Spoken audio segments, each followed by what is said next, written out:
The screen flickers, a single heartbeat thuds through the speakers.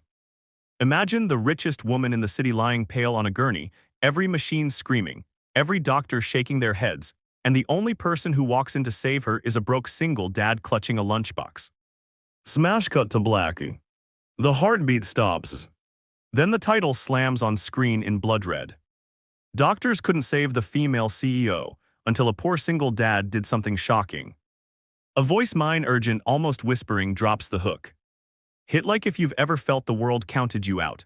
Subscribe and tap the bell because in the next 8 minutes you're going to cry, you're going to cheer, and you're going to believe in miracles again. Let's dive in. Elena Voss owned half the skyline. 42 floors of glass and steel carried her name in brushed titanium, VOSS tower. Inside, she wore power like perfume, sharp, expensive, impossible to ignore. Boardrooms trembled when she entered. Interns rehearsed elevator small talk for weeks. She closed 9-figure deals before breakfast and still found time to deadlift twice her body weight. But on the morning of March 17th, Elena Voss was dying in the back of an ambulance. It started with a cough during the quarterly earnings call, a polite, ladylike cough, then another.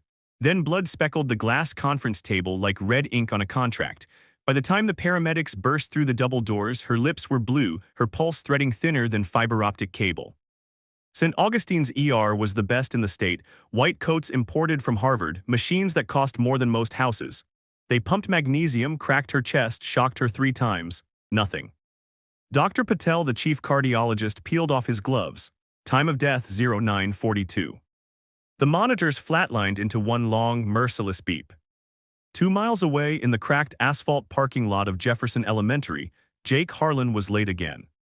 He killed the engine on his rust-flecked '98 Civic, grabbed the Spider-Man lunchbox from the passenger seat, and sprinted.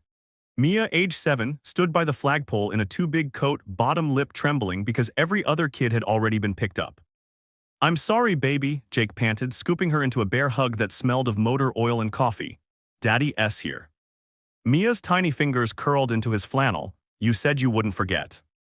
I know," he kissed the top of her knit cap, "but I brought extra cookies to make up for it, deal." She nodded, crisis averted. That was Jake's superpower, turning disasters into cookies. Jake was 34, widowed 2 years, and perpetually one paycheck from eviction. He fixed copy machines for a leasing company that paid him just enough to keep the lights on and Mia in generic cereal. His wife, Sarah, had been the dreamer. She died in a crosswalk when a texting driver ran the light. The settlement paid for the funeral and exactly 3 months of rent. After that, Jake learned to smile through double shifts, to patch holes in Mia's sneakers with duct tape, to tell bedtime stories where the heroes always won. Back at the hospital, the flatline refused to quit. Nurse Ramirez crossed herself. Dr. Patel reached to silence the alarm. Then the automatic doors whooshed open and a janitor backed in, dragging a yellow mop bucket. He froze. The bucket handle slipped from his grip, dirty water sloshed across the tile. Jake Harlan, name tag crooked, work boots squeaking, stared at the body on the gurney. Elena Voss. He recognized her from the billboards, from the news, from the glossy magazine covers Mia used to cut out for art projects. But mostly he recognized the stillness. It was the same stillness that had settled over Sarah the night the machine stopped. Something cracked open in Jake's chest. He didn't think he moved. "Sir, you can't," Dr. Patel started. Jake was already at the bedside. His grease-stained hands hovered over Elena's sternum. "I know this rhythm," he muttered. Patel barked, "Security." But Jake pressed 2 fingers to Elena's carotid. Nothing, and then locked his hands, one atop the other, exactly where the CPR posters in the copy room hallway showed. He started compressions, hard, fast, counting out loud like he was singing Mia's favorite pop song. 1, 2, 3, 4, stayin' alive, stayin' alive. The doctors froze. This wasn't protocol. This was a janitor humming Bee Gees over a billionaire's corpse. Let's rewind 6 months because miracles have roots. Jake's night job was cleaning Voss Tower after hours. He pushed his cart past empty cubicles, past Elena's corner office where the city glittered like spilled diamonds. One night he found a single post-it stuck to the glass. Reminder: Mia school play Friday 6 p.m. Elena's handwriting sharp, impatient. Jake peeled it off, slipped it into his pocket, and the next morning taped it to his dashboard. He didn't know why. Maybe because the CEO of everything still forgot things like school plays. Maybe because it made her human. Weeks later, Elena caught the flu. Corporate policy demanded she work from home, but pride dragged her into the office at 3 a.m. to finish a presentation. She passed out at her desk. Jake found her, called 911, then held a cold compress to her forehead until the paramedics arrived. She never learned his name, he never asked for thanks. Back in the ER, Jake's arms burned at compression 150. Ramirez whispered, "He's gonna break her ribs." "Good," Jake grunted. "Broken ribs mean she's still in there." He tilted Elena's head, pinched the nose, breathed life into lungs that had forgotten how. Once or twice. On the third breath, the monitor chirped. A single stubborn beat, then another. The doctor surged forward like a tide. Patel slid a tube down Elena's throat. Ramirez slammed a syringe of epinephrine into the IV. Jake stepped back, hands trembling, grease and blood smeared across his knuckles. Security arrived, ready to drag him out. Patel lifted a palm, let him stay. Elena coded again at 10:07, and again at 10:19. Each time Jake was there, counting, breathing, refusing. At 10:44, the rhythm held. Patel exhaled a word that might have been a prayer. "She's back." "ICU, room 412. Machines hissed. Elena floated in a morphine ocean, dreaming of numbers, stock prices, heart rates, the impossible sum of one man's refusal to quit. Jake sat in the plastic chair beside her bed, still in his janitor's jumpsuit because no one had thought to give him scrubs. Mia slept curled on his lap, Spider-Man lunchbox clutched like a teddy bear. He hadn't left the room in 36 hours. Elena's eyes fluttered open at dawn. The first thing she saw was a little girl's crayon drawing taped to the wall. A stick-figure princess in a business suit shaking hands with a stick-figure janitor wearing a cape. Elena's voice cracked like thin ice. "Who?" Jake startled awake. "Easy, you're in the hospital, you died for a bit." She stared at his name tag. "Harlan, you clean the tower." "Among other things." Mia stirred. "Daddy, is the pretty lady awake?" Elena's gaze shifted to the child, then to the man who smelled of coffee and engine grease and stubborn hope. "Why?" she rasped. Jake shrugged. "Somebody had to." The board of directors wanted the story buried. A janitor performing CPR on the CEO, PR nightmare. Elena overruled them from her hospital bed. "I want his name on the press release, all of it."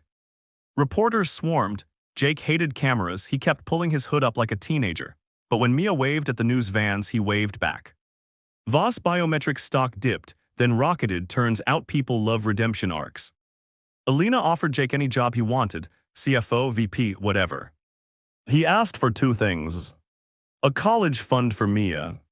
Permission to keep fixing copy machines on the third floor, because the interns there still needed someone who listened when they cried about student loans. 3 months later, Elena stood at the window of her penthouse, city lights flickering like paparazzi flashbulbs. She wore silk pajamas and a scar that ran from collarbone to navel, Jake's handiwork, the doctors said.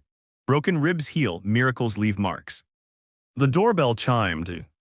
Jake on the threshold, holding a foil-covered casserole. Mia bounced beside him in a new dress the color of dandelions. "We brought lasagna," he said. Mia insisted. She says hospital jello doesn't count as dinner. Elena laughed, actually laughed, and it sounded foreign in her mouth. They ate on the floor because the dining table seated 20 and felt ridiculous for 3. Mia fell asleep against Elena's shoulder, tomato sauce on her cheek. Jake started clearing plates. Elena stopped him. "Zed," he said. She said, "I spent my life calculating risk. I never calculated you." Jake rubbed the back of his neck. "I'm not that complicated, I've already lost one person I love, couldn't stomach losing another, even a stranger." Elena studied him. "You're not a stranger anymore." Summer rolled in, sticky and golden. Jake taught Elena how to change the oil in her Tesla, mostly so she'd stop paying dealerships obscene money. She taught Mia how to read a balance sheet using Monopoly money. One night, Elena found Jake on the balcony, staring at the skyline. "Penny for your thoughts, copy machine man." He smiled, small and sad. Sarah used to say the city looked like a circuit board, all those lights, people's lives blinking on and off. Elena slipped her hand into his. Some blink brighter because of who keeps them powered. He looked at their joined fingers, grease under his nails, diamonds on her wrist. "This is nuts, you're you, I'm the guy who unclogs paper jams."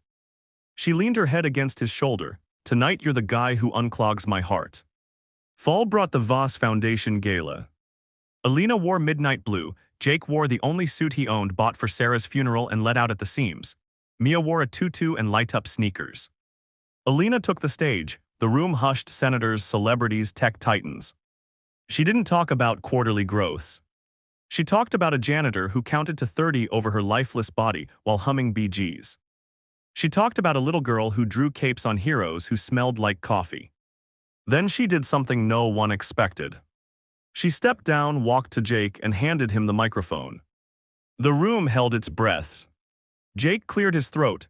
Hi, I'm not good at speeches, but if you take one thing home tonight, let it be this. Every life is a machine. Sometimes it jams. Sometimes the fix is a billion-dollar drug trial. Sometimes it's a guy with $20 in his checking account who refuses to walk away. Don't wait for permission to be the fix.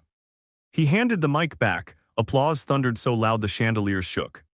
Winter. Snow dusted the balcony railing. Inside, the penthouse smelled of pine and hot chocolate. Mia hung a stocking that read Daddy in glitter glue. Another read Elena in careful grown-up letters. Jake proposed on Christmas Eve with a ring he'd saved for since summer. White gold, tiny diamond, the best he could afford. Elena cried so hard Mia thought she was hurt. She said yes before he finished the question. Epilogue 1 year later. The wedding was small. Jefferson Elementary gym, paper snowflakes taped to basketball hoops. Interns from the third floor served punch. Dr. Patel gave a toast that made grown men weep. Elena wore her mother's lace. Jake wore the same suit, now perfectly tailored. Mia carried the rings in the Spider-Man lunchbox. When the minister said, "You may kiss the bride," Jake dipped Elena like they were in a movie. The room erupted. Later, under string lights, Elena pulled Jake aside. "I have news." He braced. Boardroom drama, hostile takeover, something expensive. She placed his hand on her still flat stomach. Turns out miracles are hereditary. Jake laughed so hard he had to sit on a folding chair. Mia ran over, worried. "Daddy, are you okay?" He pulled her into the hug. "Baby girl, I have never been more okay." The camera pans out. Jake, Elena, and Mia stand in the school gym, snow falling outside the high windows. My voice returns, softer now. That janitor didn't just restart a heart. He reminded a city, and maybe you, that the distance between hopeless and hero is exactly 30 chest compressions. If this story cracked something open in you, smash that like button. Drop a comment, tell me the last time you refused to quit on someone. And subscribe, because next week we're diving into the firefighter who carried a piano out of a burning building to save the songs inside. Turn on the bell, life's too short for missed miracles. Fade to black. One final heartbeat.